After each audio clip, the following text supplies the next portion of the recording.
नमस्कार दोस्तों, आपका स्वागत है इस YouTube चैनल में। यहाँ पर सुबह से शाम तक की हर खबर पल पल की बताई जाती है, तो YouTube चैनल को सब्सक्राइब करें लाल बटन को दबाकर और घंटी के बेल आइकन को जरूर दबाएं ताकि हर वीडियो डालें उसकी सूचना आप तक पहुँच सके। नमस्कार, इस वक्त की ताज़ा ब्रेकिंग न्यूज है। सभी बड़ी खबरों पर बात करेंगे। आज चुनाव प्रचार का आखिरी दिन है। पीएम नरेंद्र मोदी रैली को संबोधित करेंगे।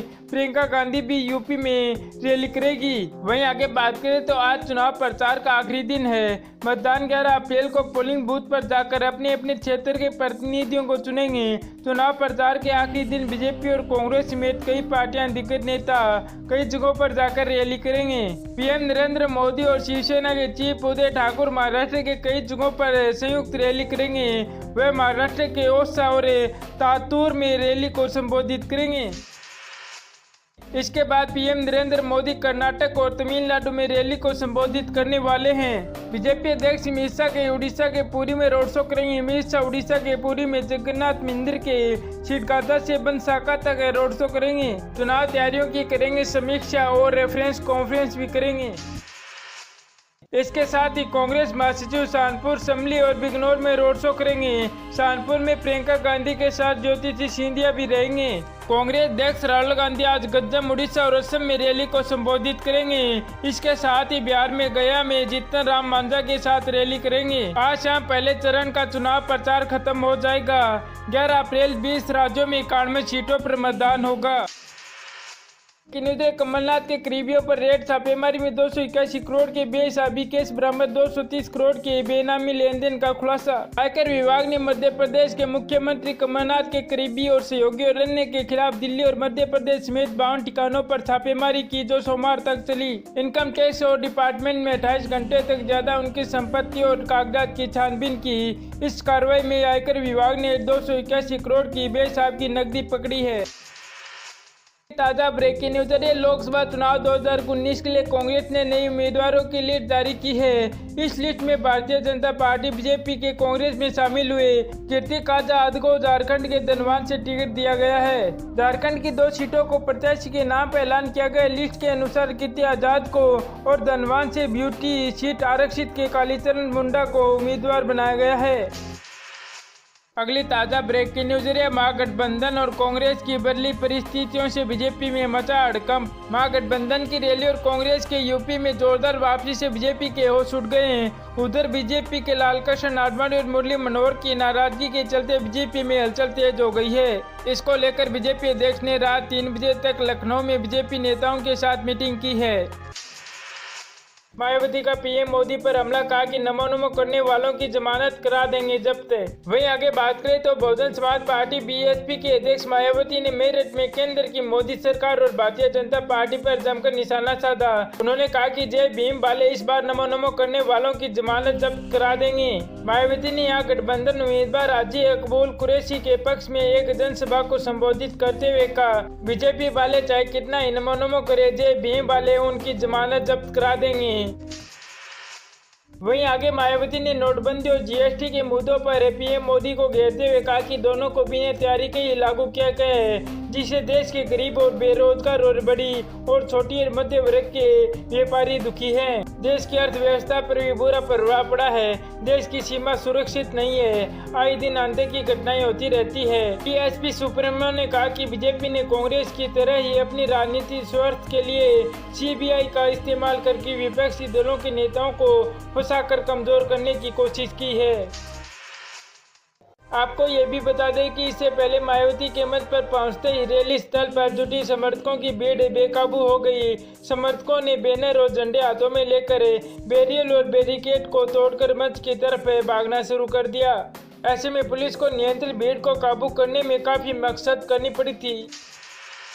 वह अगली ताज़ा ब्रेकिंग न्यूज आ रही है। महबूबा मुफ्ती की देशवासियों को चेतावनी, 370 अनुच्छेद पर ना समझेंगे तो मिट जाओगे। भारतीय जनता पार्टी द्वारा लोकसभा चुनाव को लेकर जारी किए गए संकल्प पत्र के जम्मू कश्मीर में सियासत गर्मा गई है। पहले नेशनल कॉन्फ्रेंस के अध्यक्ष जम्मू कश्मीर के पूर्व मुख्यमंत्री फारूक अब्दुल्ला ने अपनी तीखी प्रतिक्रिया इस मुद्दे पर दी। इसके बाद अब राज्य की दूसरी पूर्व मुख्यमंत्री महबूबा मुफ्ती के भी विवादी बोल सामने आए हैं। महबूबा मुफ्ती ने अनुच्छेद 370 खत्म करने की भाजपा के वादों पर भारतवासियों को चेतावनी दी है। महबूबा ने कहा कि अनुच्छेद 370 पर यदि हिंदुस्तान के लोग नहीं समझे तो वो मिट जाएंगे और इतिहास में उनका जिक्र भी नहीं किया जाएगा। भाजपा ने अपने संकल्प पत्र में कहा कि वह अनुच्छेद 35A को खत्म करने के लिए प्रतिबंधित है। इसके अलावा भाजपा अनुच्छेद 370 को भी समाप्त करने की बात कही है और उसने अपने संकल्प पत्र में इसी बात को दोहराया है। बीजेपी ने किया अपना घोषणा पत्र जारी, इस पर हम आपको पूरी खबर बताएंगे। वहीं आगे बात करें तो भारतीय जनता पार्टी बीजेपी ने अपनी चुनावी घोषणा पत्र का ऐलान कर दिया है। बीजेपी ने इसे संकल्प पत्र का नाम दिया है। इसमें देश के सभी वर्गों को खुश करने की कोशिश की गई है, यानी कहा गया है कि समाज के हर तबके की अपेक्षाओं को पूरा करने की कोशिश बीजेपी ने की है। बीजेपी ने संकल्प पत्र में ये किए थे बड़े वादे। संवैधानिक ढांचे के तहत सभी पहलुओं पर विचार करते हुए अयोध्या राम मंदिर के निर्माण के लिए आवश्यक प्रयास है। गंगोत्री से गंगा सागर तक गंगा नदी का स्वस्थ निर्बाध प्रवाह सुनिश्चित करना है। 3 तलाक के विरुद्ध मुस्लिम महिलाओं को हम अन्याय सुरक्षित करेंगे। संकल्प पत्र जारी होने के बाद पीएम मोदी ने अपने संबोधन में कहा कि साल 2022 में जब आज़ादी के 75 साल होंगे तब अपने सपनों का भारत बनने के लिए हमने 75 लक्ष्य रखे हैं।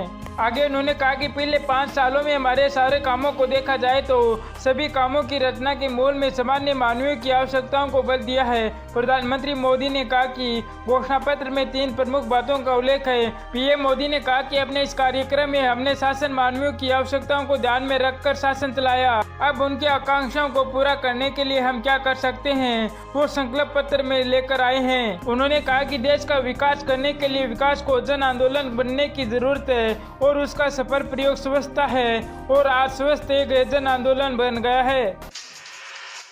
वही अगली ताजा ब्रेकिंग न्यूज है। गुलाम नबी आजाद ने कहा कि मोदी बड़े तानाशाह, केसीआर है छोटे तानाशाह। वहीं आगे बात करें तो कांग्रेस के विपक्ष नेता गुलाम नबी आजाद ने प्रधानमंत्री नरेंद्र मोदी और तेलंगाना के मुख्यमंत्री के चंद्रशेखर रावत को बड़ा तानाशाह और छोटे तानाशाह करार देते हुए आरोप लगाया कि इन लोगों की आलोचना करने वाले के खिलाफ सीबीआई, ईडी और आयकर विभाग जैसी सरकारी एजेंसियों को लगा दिया जाता है। केवला लोकसभा निर्वाचन क्षेत्र में एक चुनावी रैली में आजाद ने आरोप लगाया कि देश में कोई भी लोकतंत्र नहीं रह गया है और यदि विपक्ष का कोई भी नेता सरकार की आलोचना करता है तो सीबीआई जैसी एजेंसियां उनके खिलाफ झूठा मामला दायर कर देती है। वहीं कांग्रेस नेता ने आरोप लगाते हुए कहा कि वह रावत तेलंगाना के छोटे तानाशाह हैं और वह मोदी देश के बड़े तानाशाह हैं।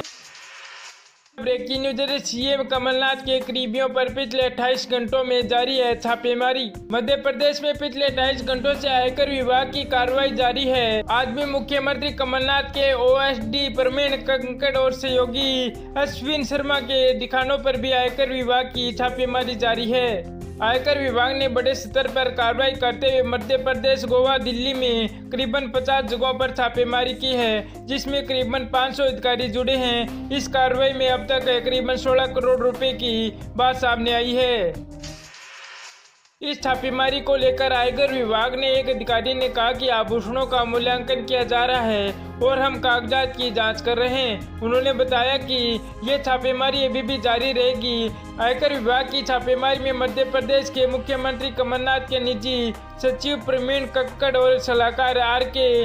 मिगलानी, भांजे रतुल पुरी और प्रतीक जोशी और अश्विन शर्मा के ठिकानों से करीबन 16 करोड़ रुपए मिलने की बात सामने आई है। फिलहाल इसका खुलासा नहीं किया गया है कि अब तक कितनी राशि या दस्तावेज बरामद किया गया है। इसके बाद ही सवाल खड़े होने लग गए, क्या आखिर कार्रवाई में कुछ आयकर विभाग को हाथ लग पाएगा। वही अगली खबर की बात करें तो अखिलेश यादव बोले कि खुद ही सत्ता के नशे में चूर हो गए शराब बताने वाले। देवबंद की रैली में सपा अध्यक्ष अखिलेश यादव ने कांग्रेस के अलावा भाजपा पर खास तौर से पीएम नरेंद्र मोदी पर जमकर निशाना साधा। उन्होंने कहा कि गठबंधन को खराब करने वाले खुद ही सत्ता के नशे में चूर हो गए हैं। चाय वाले बनकर आए थे अब चौकीदार बन गए। अखिलेश यादव ने कहा कि जिसे महामिलावट का गठबंधन कहा जा रहा है वह महापरिवर्तन का गठबंधन है। ये लोकसभा चुनाव इतिहास बनाने का चुनाव है।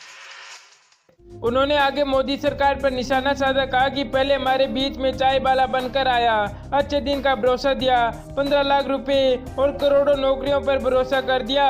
इस बार चौकीदार बनकर आया है। मैं जनता को भरोसा दिलाना चाहता हूं कि यदि अनुसूचित जाति, पिछड़े और अल्पसंख्यकों को एक एक चौकीदार की चौकी छीनने का काम करेंगे।